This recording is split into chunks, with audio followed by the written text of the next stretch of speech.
Hello everyone, you're very welcome to our Facebook Live broadcast this evening here.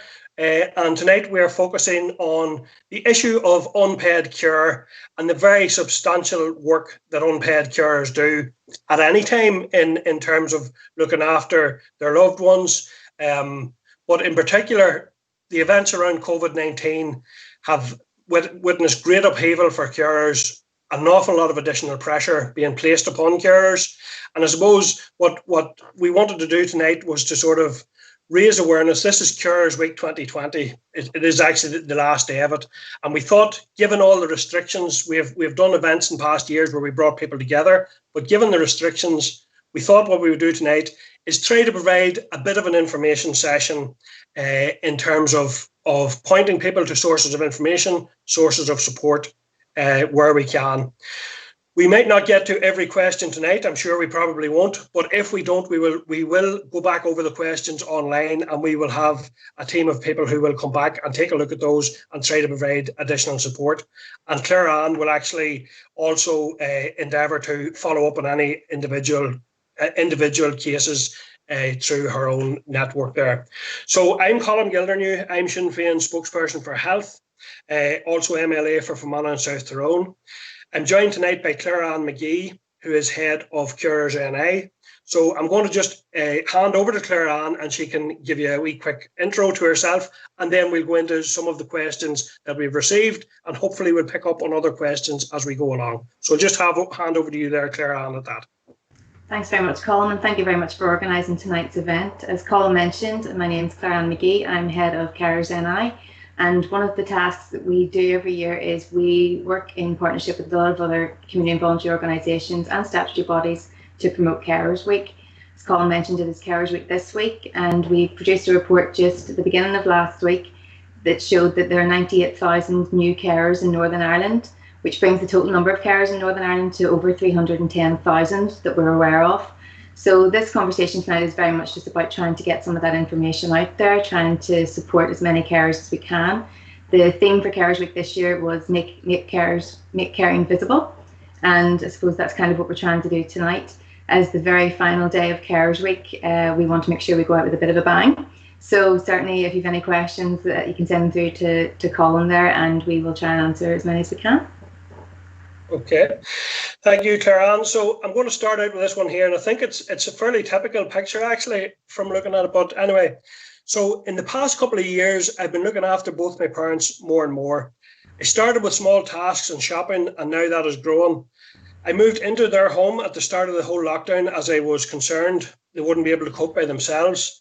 I can work from home, and work has been helpful enough, but it's only really my manager who knows, and I don't want to ask for help because of how it would look. I'm single, in my 40s. My brother has a family of his own and lives in Dublin, so I don't see him much, especially now with lockdown. I've loved spending more time with my parents. They have done so much for me, but it's a full-time job. I'm not sure what I'm going to do if I get called back into work. How can I look about getting help and support? I think that's a very genuine question. We're hearing a lot of carers having the same sort of situation. For a lot of carers, there's been additional pressures throughout this COVID-19 pandemic. The issues existed before it, but they've been sort of exacerbated by this pandemic. And the issue that the carer has raised specifically is that caring does sometimes creep up over time, and you don't always see yourself as a carer. And I think that's one of the key things, certainly Colin, you and I have discussed over the years. Identifying yourself as a carer, seeing yourself as a carer first and foremost, is vital in order to access support. The first thing I suppose I would say is to make sure that you're in touch with your care coordinator or your social worker if you've got one within the family setting. The care coordinator, there's a care coordinator in every trust in Northern Ireland. So if you contact them and at least identify yourself, put yourself on the carers register, for example, and start having those conversations with the trust about getting support and what support is available to you in your area. Within Northern Ireland, each of the health and social care trusts operate care services, but they operate slightly differently. So your situation will be unique to depend on whereabouts in the country you're living at the moment. But we will post up some of the contact details as well for the care coordinators. It might be useful. I would encourage anybody who's new to caring to ask for a carers assessment, whether you've been caring for a long time or it has just crept up on you. ask either the social worker or key worker involved in your family for a carers assessment, or ask the care coordinator. And that assessment is really just a conversation with a health professional about what supports they can help you with. So whether that's about practical support or a bit of short break for yourself, or whether it's adaptations to the house or financial support, any of those issues can come up as part of that conversation. Carers assessments are still happening during the COVID pandemic. They're not happening face to face as they would normally, but they are being done over sort of Skype calls or Zoom calls, or over the phone as well. So we would encourage as many people as possible to still avail of the carers assessment. I'd also point you to our guide, for example. We provide advice and information as part of our service. We have a guide called Looking After Someone, which basically is a sort of a starting point to anybody who's in the caring role or just identify themselves as a carer, and it covers everything that you might be entitled to support-wise within Northern Ireland. And one of the things that does mention, and that carer particularly mentioned in their email to you column, was about the employer support. And I would encourage as many people as possible to seek support or have those conversations with their employer. We've been lobbying for a number of years to have more flexibility from employers in relation to carer support, and we do have a lot of work still to do in that. A lot of employers are trying to be as flexible as they possibly can during this pandemic. So if they can have that conversation and just see what would work best, and whether that's dropping down hours, for reducing hours for a little bit, or the possibility of extending the time period to work from home. But we know a lot of carers are, and have done in recent weeks, been on furlough, had to take on paid leave or taken sick leave or annual leave in order to provide care. And it's a bit like the childcare question that everyone's talking about at the moment. How do carers return to work if the support services and the day centres aren't in place to help carers in their sort of the week-to-week goings on?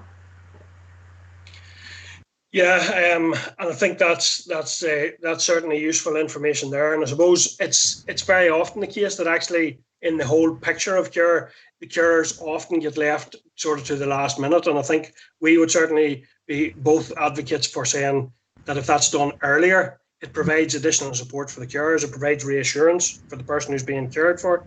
And I would also say to employers out there, if your staff are confident that they will be able to manage their care and role, if you remove that anxiety and you support them in that, there has been quite a bit of economic research done to say that supports carers to remain in work where they might have otherwise resigned. And I know that strong economies like Germany have brought in specific carers' rights to allow people to go to their employers. So we certainly encourage employers to be flexible in that respect. I'll go on here to another one, Claire-Anne. Direct payments. I can't buy in, Ciara, as I asked the carer to stay at home during lockdown. I was concerned about them getting COVID or bringing COVID in. I am shielding and people are helping, but I can't use the money how I need to at the minute to pay the carer. I don't know how I'm going to allow the carer back in, and I feel like I'm losing out. So again, I suppose that's a reasonably typical, many instances like that out there, Claire-Anne. Yeah, very much so. We had a lot of carers certainly contact us, particularly at the very beginning of the pandemic, about that particular issue. And even now, they still have not let paid care workers or personal assistants into the home for that fear of, if they're working in other houses or they're working with other families, that they may transmit the disease or through the contact they're having with others. And I think that is an issue which we've certainly heard about around the direct payments. We've been working with the Department of Health to try and get them to issue the guidance that they've talked about on direct payments for a while now. I have been told it's going to be issued next week, but I've been told that on a number of occasions. Within the current carers guidance from the Department of Health, it does stipulate that direct payments should be flexible at this time. Social workers are being encouraged to have as much flexibility as possible. In the legislation around Carers and Direct Payments Act 2002, it does talk about allowing for flexibility in exceptional circumstances. And I think if COVID-19 isn't an exceptional circumstance, I'm not quite sure what is. So we would be encouraging people to ask and have those conversations with their social worker about how they can use the money that's been given for direct payments a bit more flexibly, whether that is about employing a family member or thinking a bit more creatively about how they use the money that they would normally use for the PA. But we also have to say that, there again within the department guidance, it does stipulate that, if proper PPE is supplied, that there should be no reason why you wouldn't allow a PA or a paid care worker to come into the home, but completely understand people's concerns as to why they wouldn't do that, and that's entirely up to them. So it's their choice to do that. Yeah, and it's certainly an issue that we have picked up on as well. And I have actually asked the department to consider in their new shielding guidance to consider the needs of carers. And there is also new guidance coming out for people who are shielding. So hopefully that will provide an opportunity. I think there's work being done by the Patient Client Council in relation to that piece of work, and we can share a link to that later on. But we have certainly have asked the Minister to review what can be done with the direct payments as well. So another question then on respite services. My father lives with me and my family. He needs considerable amounts of care. I can manage, but I got respite care which helped maintain a normal family life previously, but since lockdown that is gone. When will this be opened up again? I live in Derry. Yeah, the mental and physical toll of caring for somebody 24/7 has been hugely exacerbated during lockdown. And unfortunately, we don't have any information at the moment as to when the respite services are going to be reintroduced. We know organisations in the voluntary community sector, for example, the likes of Caring Breaks, are really desperate to try and get back and to try to offer the families that they're working with a bit of additional support through respite or short break provision, but just under the guidelines at the minute, they're not allowed to. So they're trying to look at different ways of adapting that, and that mightn't necessarily be what we would normally consider a short break to look like. It is going to look slightly different, but we are aware of organisations trying to look into what the best approach is going to be for them. It might be that they will offer maybe an hour or two of respite provision, or it might be that they have maybe just a smaller number of people involved in that. They're still trying to work out the guidelines around what they can and can't do. And at the moment, I know from a community and voluntary sector point of view, a lot of those organisations are working tirelessly in the background to try and get services introduced ASAP, but we're just waiting on the guidance from the government to allow us to do that. Okay, thank you. A question then in relation to day centres. This lady has, my son attends a day centre in Belfast. When will this open again and give him much needed routine? He is 20, he has autism, and the change to routine has been quite difficult. So are there any kind of indicators around, or how could people keep an eye on that, Claire-Anne? Again, a bit like the respite short break provision, unfortunately at the moment, no. We haven't heard any more information about when day centres are going to open. We are aware of a few day centres that are sporadically doing some services, but they're very limited and only limited to certain areas of Northern Ireland at the moment. That is being developed, it is being looked at. I know certainly from a regional point of view, we've been in lots of discussions with the Health and Social Care Board and the Trust and the Department about how do we take the next steps to get the respite services in the day centres reopen again. I would say just keep in touch with your day centre. If you've had somebody going to a day centre for a while, do keep in touch with the day centre and find out regularly what they're up to and what their plans are. Everyone isn't probably going to open at the same time. That's the other thing. It's probably going to be sort of a periodic opening, and people will open at different stages as well. So I think it's important just to keep in touch with your day centre. Obviously, if you're in need of additional support, do contact your social worker or your key worker involved. And again, obviously use the care coordinator as well for additional supports that they might be able to offer within your local area. Yeah. And would it be fair to say, Claire-Anne, that throughout the north and throughout the entire country, I suppose, but certainly throughout the north, there would be groups out there in various areas who would have an awareness of the needs of carers and who may be able to provide some support in different ways, even sometimes if it's just emotional support or advice. Or there are other groups out there in virtually every area. Would that be fair to say? Absolutely. You know, obviously you've got the services through the trust, but yeah, the community and voluntary sector, I have to say, have played a blinder, as we would say. You know, they've done an awful lot of work and they have stepped in where the gaps have been. And it might not be what we're hoping to have in the sense of that respite, that short break provision, but they are providing emotional support. They're providing even packs. You know, we know of a lot of some of the learning disability charities, for example, have been delivering packs to their families. And I know Learning Disability Week is coming up this week, and we've seen that, you know, across Twitter and social media of all the work that they're doing. The community voluntary sector and local communities, I know even, for example, GAA clubs and that have sort of stepped up as well and been delivering food packs and parcels and activity packs and things. And I know it's not, you know, it's not respite, it's not sort of short break provision, but it is something that the community feels that they can offer to families who are in situations like that. Okay, I have another one here from a person who says that they've only heard from their key worker twice during the whole pandemic, and one of those was a voicemail. So I suppose, would you have any from the perspective of key workers who are supporting carers? Would you have any advice for those key workers as to what the needs or even the fears or concerns of carers might be, just to kind of flag up to them how important it is to keep in touch throughout times like this, with dynamic changes going on a regular basis and people are struggling to keep up? Would you have advice for the professionals who are working with carers? Yeah, I know everybody's under pressure at the moment, and I know for a lot of services they're not running as normal. This maybe staff have been off sick or have had to shield themselves, or they've been furloughed. There's lots of different reasons. But I would say to them, don't forget about carers. As you mentioned at the very beginning, carers are often the last cohort of people to get any sort of recognition when it comes to services or supports. And we'd be certainly encouraging key workers to make sure they're checking in on the families that they're working with and the people that they're working with, to make sure that they're okay. Even just having that informal chat, or just sending a text or a letter or something, say we're thinking about you, if there's anything you need, here's some information for you, just to let them know, keeping that lines of communication open to let them know that they're there, or where to go to get support. If they know of services in the local area that are running that might be able to offer additional supports as well, just signposting them to those places as well. I think we all have a duty of care, really, to make sure that carers aren't forgotten about in this pandemic, and beyond, actually, as well. But I think the key workers do need to make sure, and we are working with the trusts as well, to make sure that they are getting that information down to key workers. And I suppose it's very much just about communication and information.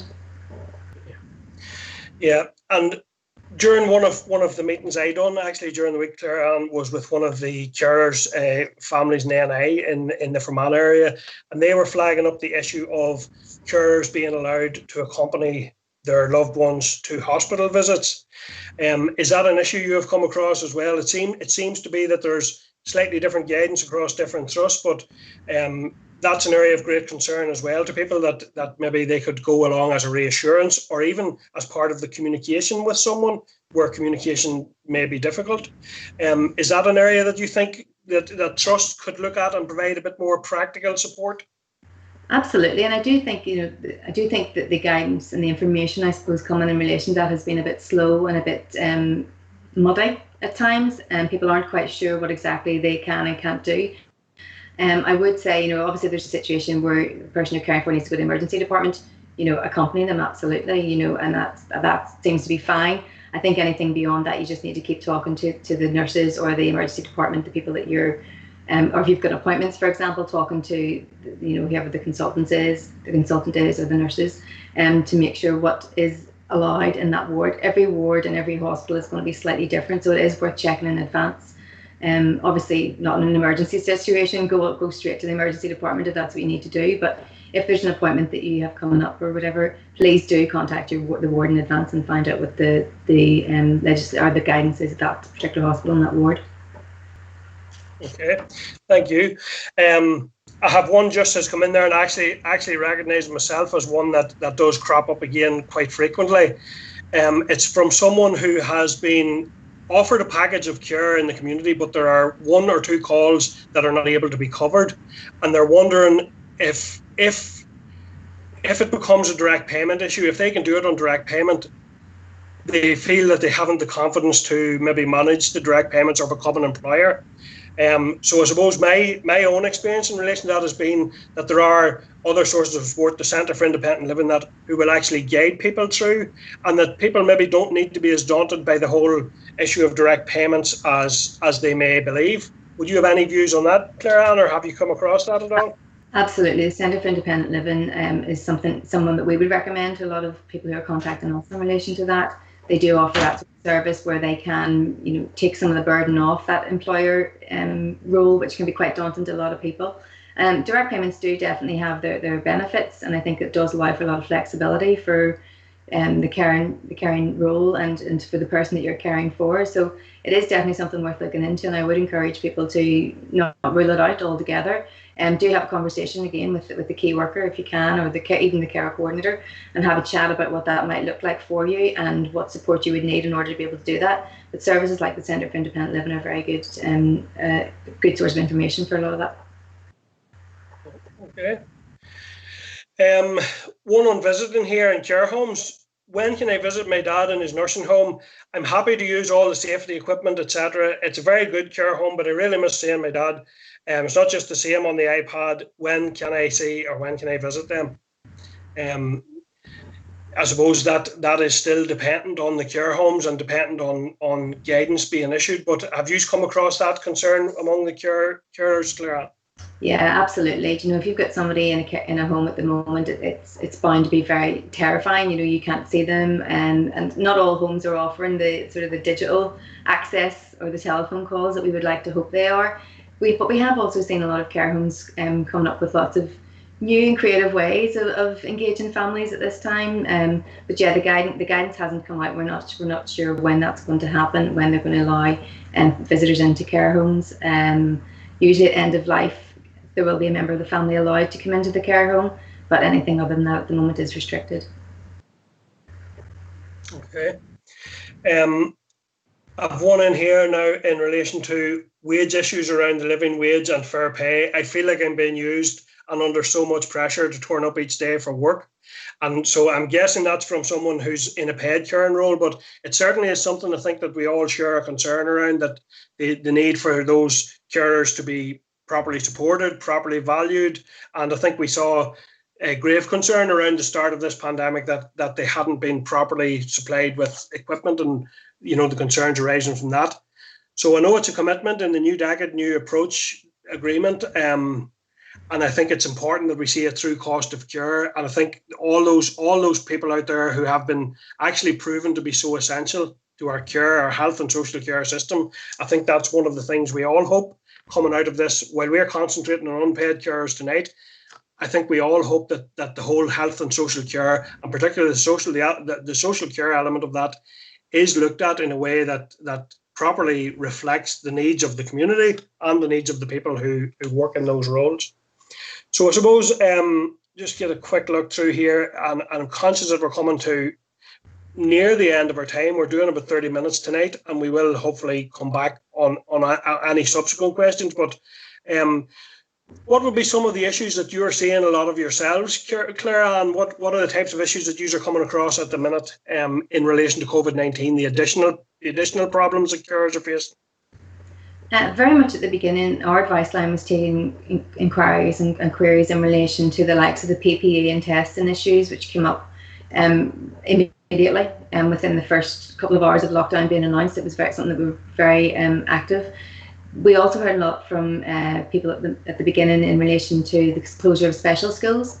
I'm a bit concerned that there wasn't enough consultation done with special schools before lockdown, because it just seemed to be that when lockdown happened, the schools closed and there was no information to families as to what was going to happen.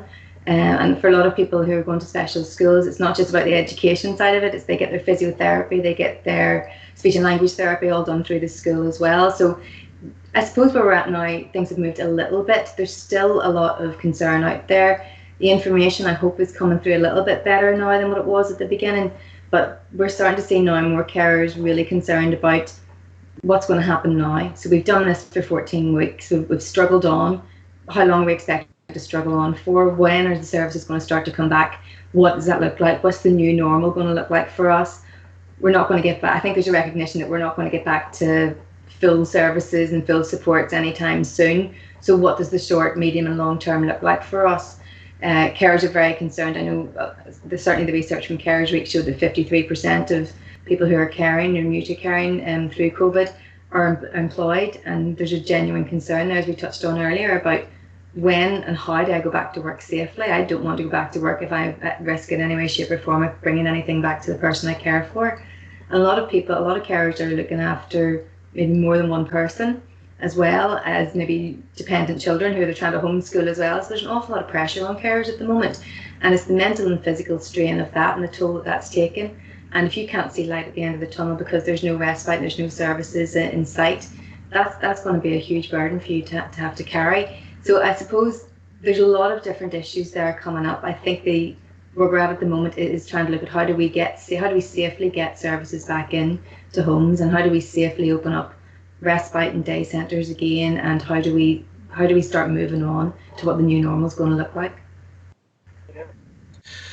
Yeah, and I think that's it touches upon an issue that we have discussed before as to who cares for the carers, and if the carers get to a point where they're so burnt out that they cannot continue, then who is going to pick up on that very difficult role. So I think I certainly, and I always have been, an advocate of trusts and everyone else providing the best support they can as early as they can and as tailored to the person's needs as it can be. But I suppose we're coming quite close to the end now. I suppose, would you just sort of go over there in terms of someone has all of a sudden now realised they're in a caring role, or they've been caring for some time but they're starting to struggle. What are the processes for carers to get help at the minute in terms of the trust structure? What's the first point of contact? What should a carer do to reach out to get help for themselves as a way to provide that bit of support? First point of contact should always be your key worker or your social worker that's involved in the family. If you're having difficulty getting through to them, or there's issues with that, then please do contact the care coordinator. Some families don't have a social worker involved, in which case go directly to the care coordinator, who will be in touch with the appropriate programme of care for you, and they'll try and arrange the likes of a carers assessment. I think the carers assessment, I know they're not widely taken up, but a carers assessment can be a really good conversation to have to get some practical supports in place. So that would be the first step, really. I would also say to have a look online. Certainly the Carers NI website has a lot of information on the likes of the Looking After Someone guide or fact sheets about what you might be entitled to, what supports are available to you out there. It might be that it's about financial support. Are you entitled to carers allowance, for example? It might be about how to access a carers assessment in the first place, what that looks like. It might be about how to have a conversation with your employer in relation to balancing work and care. So the whole range of information is available on the website. So I would encourage people to look at that, and it is being updated in light of the COVID pandemic as well, to make sure it's in line with current government guidance. They would be the two initial things I would say would be important to make sure you get some information and weigh up your options. We get a lot of calls to our advice line, and you can certainly contact us. We'll share the contact details with you as well, either through the email service or the telephone, or whichever's easiest. Even on social media you can do that. Just get the information. There is information out there. There is support out there for carers, but it's just trying to find it sometimes, and trying to access it is the other problem. So take the first step in identifying yourself and recognising when you need support. It mightn't be that you need support right now, but it might be that you see something coming down the line in a couple of months where you might have to return to work. And what are you going to do then? Start thinking about your contingency plans as well as what would be your backup if you did have to return to work tomorrow, for example. And if people had none of those other professionals involved, is general practice, the GP, can people go to their GP and say, I'm struggling a bit here with my caring role, I need some help with that? Is that a valid gateway? Absolutely, yeah. GP services are very easily accessible, hopefully. So do use them. Use whatever service is available to you within the trust. Say the key worker, the care coordinator, and the GP are probably your three main ones. Okay, well, thank you very much, Karen. And I suppose I would make a sort of an appeal the other way around to anyone who is working in a professional capacity with a family to consider, are there carers out there who haven't been contacted yet, who maybe don't recognise their role, who are under supported or under pressure, and just ask particular anyone providing those types of services to consider the needs of carers, particularly going forward from this Carers Week 2020. So listen, thank you very much, Karen. I think that's been a very useful initial roundup. There are some other questions in there, but we can go back to those, and maybe we'll do another session again with some of the groups. To everyone who's out there in a caring role, I just want to wish you all the best. I want to let you know that we do understand how stressful that role and how full on and demanding that role can be, and how lonely it can be at sometimes indeed. But I suppose our message tonight is there are some supports out there, and you should do your best to reach out and try to get the maximum support you can. But for now, we'll wish you all the best. Thank you very much. Take care and good evening. Thank you.